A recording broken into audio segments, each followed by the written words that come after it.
अच्छा तो आपने यार ईवी कार लेने का डिसीजन बना लिया। अब अगर फैमिली है आपके 4-5 लोगों की, या फिर अभी प्लान किया ईवी कार लेने के लिए और चाह रहे हो कि कम बजट में कोई अच्छी ईवी कार मिल जाए, तो जो पीछे खड़ा हुआ है ना, ये यार बहुत बढ़िया ऑप्शन है आपके लिए। तो ये है भाई महिंद्रा की XUV 400। अगर इसको पेट्रोल या डीजल वेरिएंट से कंपेयर करें तो महिंद्रा की जो XUV 300 है, जो अब है XUV 3XO, तो ये उसी का ही इलेक्ट्रिक वेरिएंट है। अब यार ईवी कार बाय करने से पहले ना बायर्स के मन में बहुत सारे क्वेश्चंस रहते हैं यार। जब मैंने बाय करी थी तब मेरे मन में भी लाखों सवाल थे। जो भी लोग यार मेरी फैमिली में कोई लेता है तो वही मेरे से क्वेश्चन जरूर पूछते हैं, वो कॉमन ही क्वेश्चन होते हैं, तो उन क्वेश्चंस को मैं आंसर करने की जरूर कोशिश करूंगा। तो पहला जो एक बेसिक क्वेश्चन मन में आता है कि भाई 2025 में क्या ईवी एक बेटर ऑप्शन है पेट्रोल या डीजल के कंपैरिजन में। दूसरा क्वेश्चन है भाई इंफ्रास्ट्रक्चर के बारे में, चार्जिंग कहाँ करना होगा, कितना टाइम लगता है चार्ज करने में, और क्या नए ड्राइवर्स के लिए ईवी कार एक अच्छा ऑप्शन है। और तीसरा जो क्वेश्चन मन में आता है वो आता है भाई रेंज एंजाइटी का, कि एक फुल चार्ज में कितना गाड़ी चलती है, क्या रोड ट्रिप के लिए हम इस गाड़ी को यूज कर सकते हैं, या फिर क्या ये हमारी फैमिली की ओनली कार हो सकती है एक ईवी कार। इतने सारे सवाल, मुझे पता है ये सारे क्वेश्चंस आपके मन में भी होंगे, और ये सारे क्वेश्चंस को मैं इस रिव्यू के साथ 1 बाय 1 आंसर कर दूंगा। तो चलो स्टार्ट करते हैं।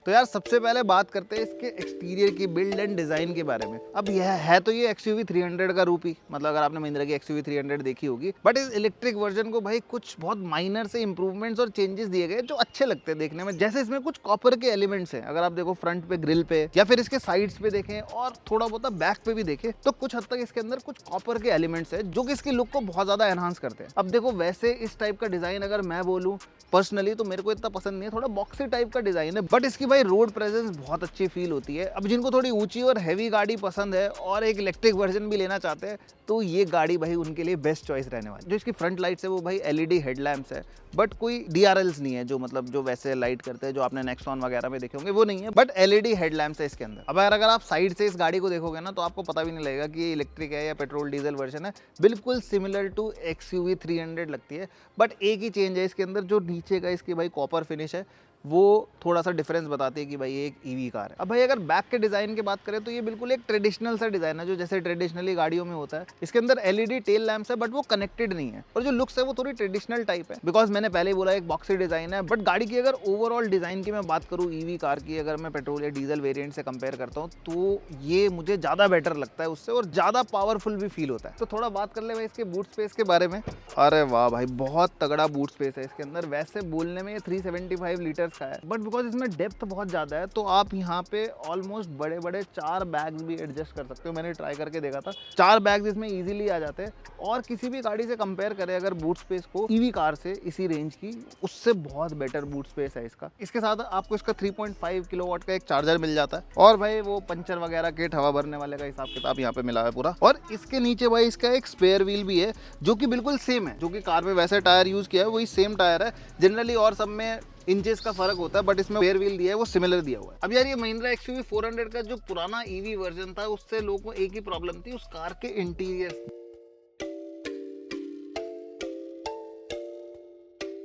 भाई इस मॉडल में महिंद्रा ने वो शिकायत भी लोगों की दूर कर दी है।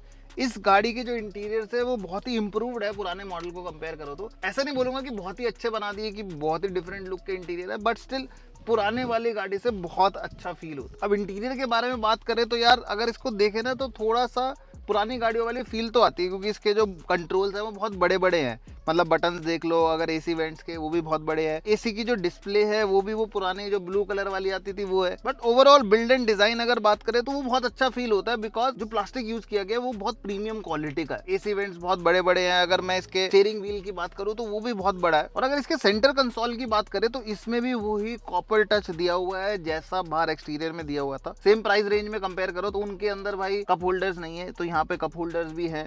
यहाँ पे स्पेस ठीक ठाक मैनेज किया गया है। 2 USB चार्जिंग पोर्ट है, और आर्मरेस्ट है और जो साइड्स है वहां पे इन्होंने सॉफ्ट टच मटेरियल दिया हुआ है जो कि बहुत प्रीमियम लगता है। अब बात करें भाई इसके डिस्प्लेस के बारे में तो वही 10.25 इंचेस की डिस्प्ले है, एक इसके सेंटर में है और एक ड्राइवर डिस्प्ले है। बट इसकी अगर यूजेबिलिटी की बात करूं तो फीचर्स में मुझे थोड़ा इसमें कम लगा, बहुत ही नॉर्मल से फीचर्स हैं इसके अंदर। वैसे एंड्रॉइड ऑटो एप्पल कारप्ले से कनेक्ट हो जाता है बट स्टिल फीचर वाइज थोड़ा सा लेस है एक ईवी कार के कंपैरिजन में, बिकॉज और ईवी कार्स जो हम रिव्यू करते रहते हैं उसमें बहुत सारे फीचर्स है, बिकॉज ईवी कार यार एक फोन की तरह तो काम ही करती है, तो वो जो मोबाइल फोन वाले टाइप फीचर्स हैं वो चाहते हैं हम इसमें, बट वहां पे थोड़ा सा मिसिंग है गाड़ी। जो ड्राइवर डिस्प्ले है, ड्राइवर डिस्प्ले पे मेनली जो कंट्रोल्स की चीजें होती है वो यहाँ पे सब चीजें नजर में आती है, जैसे कि कितनी चार्जिंग बची है, कितनी रेंज बची है और मोड्स वगैरह, ड्राइविंग मोड सेलेक्ट कर सकते हो। यहाँ पे भी आप बैटरी इन्फो वगैरह चेक कर सकते हो, ड्राइव इन्फो चेक कर सकते हो, व्हीकल इन्फो, नेविगेशन वगैरह सब यहाँ पे आ जाता है। तो ये वाली डिस्प्ले से मुझे कोई ज्यादा बड़ी प्रॉब्लम नहीं है, ये जितना ड्राइवर के लिए रिक्वायरमेंट है उतना यहाँ पे चीजें हमें नजर में आती है। बट थोड़ी सेंटर वाली स्क्रीन है, इसके अंदर कुछ एक्स्ट्रा फीचर्स और ज्यादा होते तो गाड़ी और ज्यादा बेटर हो जाती। अब यार जो सबसे ज्यादा प्रैक्टिकल चीज मुझे इस गाड़ी में लगी है ना, वो इस गाड़ी की है भाई रियर सीट। मतलब रियर सीट में इसमें बहुत ज्यादा रूम है। इस प्राइस ब्रैकेट में अगर किसी भी और गाड़ी से कंपेयर करते हैं तो इसमें बैक सीट पैसेंजर के लिए जो सीट्स हैं वो बहुत ही बड़ी। अब इसमें देखो, अगर हेड रूम देख लो, मेरी हाइट अराउंड 5 फीट 8 इंचेस के आसपास है, तो हेड रूम भी बहुत बढ़िया है, लेग रूम का जो स्पेस है वो भी बहुत बढ़िया है। अगर मैं फ्रंट वाली सीट को ड्राइवर की पोजीशन पे भी सेट कर देता हूँ तो भी नी रूम बहुत है, और क्योंकि जो फ्लोर है वो फ्लैट है तो आगे एम्पल ऑफ स्पेस है, और यहाँ पे 3 पैसेंजर्स भाई इजीली बैठ सकते हैं, बिकॉज जो सोफा है वो बहुत ज्यादा फ्लैट है। अब यहाँ पे बात करें तो इन्होंने 3 पैसेंजर्स के लिए हेड रेस्ट दिए हुए जो बहुत प्रैक्टिकल है, और किसी गाड़ी से कंपेयर करें तो उसमें सेंटर वाले पैसेंजर्स को जनरली हेड रेस्ट नहीं मिलता, तो उसको बहुत अनकंफर्टेबल रहता है। बट यहाँ पे तीनों पैसेंजर्स के लिए हेड रेस्ट, और तीनों पैसेंजर्स के लिए इन्होंने सीट बेल्ट दी हुई है, और आराम से अगर यहाँ पे 3 लोग बैठते हैं तो बहुत इजीली बैठ पाते हैं।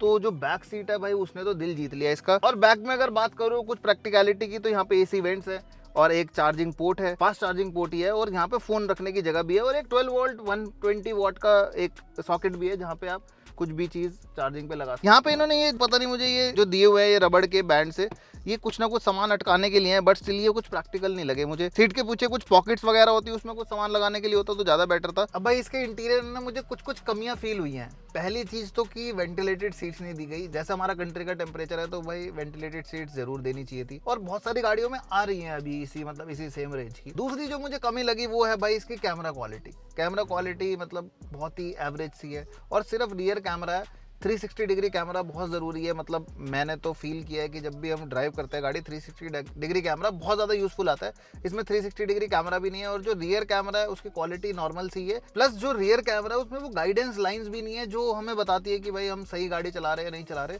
तो थोड़ा सा वहाँ पे मुझे एक कमी फील हुई है। और बाकी अगर मैं बोलूँ कि बेसिक्स जो हमें ज़रूरत है, मतलब ये बोल सकते हैं कि थोड़ा लग्जरी फीचर्स में आ गए, और इसमें और कोई वेरिएंट अवेलेबल भी नहीं है। एक ही वेरिएंट है ये जो 39.5 किलोवाट बैटरी में आता है, और एक वेरिएंट है जो 34.5 में आता है, बट फीचर्स दोनों के सेम है। तो जब और कोई वेरिएंट अवेलेबल नहीं है तो मतलब हमें इसी वेरिएंट में सारे फीचर्स दे देने चाहिए थे, बट वहाँ पे थोड़ा महिंद्रा लैग कर गया।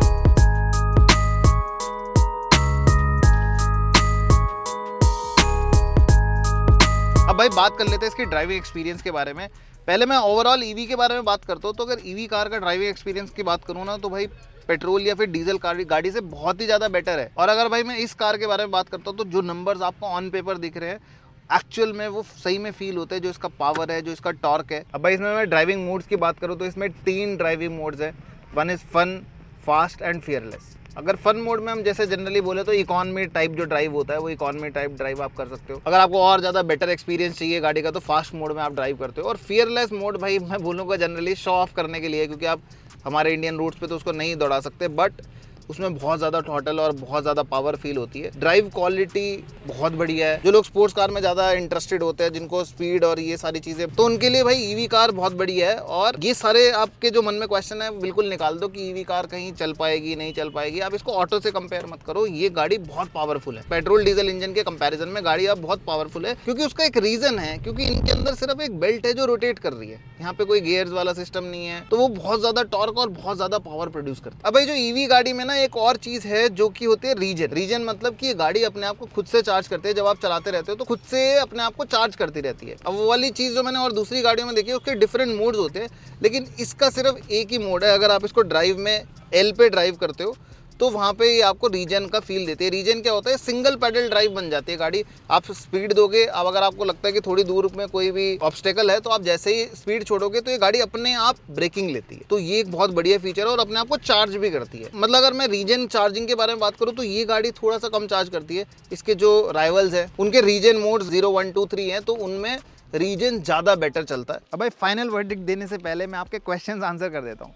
पहला क्वेश्चन जो आपके मन में था वो है रेंज एंजाइटी का, कि भाई कितना चल जाती है गाड़ी। वैसे हमने प्रैक्टिकली रेंज टेस्ट किया हुआ है इसका। ऑलमोस्ट फुल चार्ज में 240 से लेके 280 के बीच में रेंज देती है, जो कि अगर आप सिटी ड्राइव करते हो या फिर आप थोड़ा बहुत दूर जाते हो तो कभी भी होने नहीं वाली। और जनरली अगर सिटीज़ में देखें तो हर कोने पे आपको चार्जिंग स्टेशन इस टाइम पे अवेलेबल है 15-20 किलोमीटर 40 किलोमीटर की रेंज में। और अगर आप हाईवेज पे भी जाते हो तो मैक्सिमम 60-70 किलोमीटर के डिस्टेंस में आपको चार्जिंग स्टेशन मिल जाते हैं। तो अगर आप सिटीज़ में जैसे दिल्ली, देहरादून, चंडीगढ़ या फिर साउथ में अगर आप सिटीज़ के बीच में ड्राइव करते हो तो इस गाड़ी में कोई दिक्कत नहीं आने वाली। ऑफ रोडिंग करना चाहते हो तो वहाँ पे आपको थोड़ा सा प्लानिंग चाहिए होगी, तभी आप ईवी गाड़ी को ले जा सकते हो। बट हमने दूसरी गाड़ी का रिव्यू बनाया हुआ, हम उसको सब जगह ले जा चुके हैं। बट अभी आपने देखा होगा हमने बहुत सारे प्रैक्टिकल टेस्ट किए भाई। ईवी गाड़ियों को हमने पूरा टेस्ट करके देखा, तो उनको हम ऑफ रोडिंग पहाड़ों में हर जगह लेके जा चुके हैं।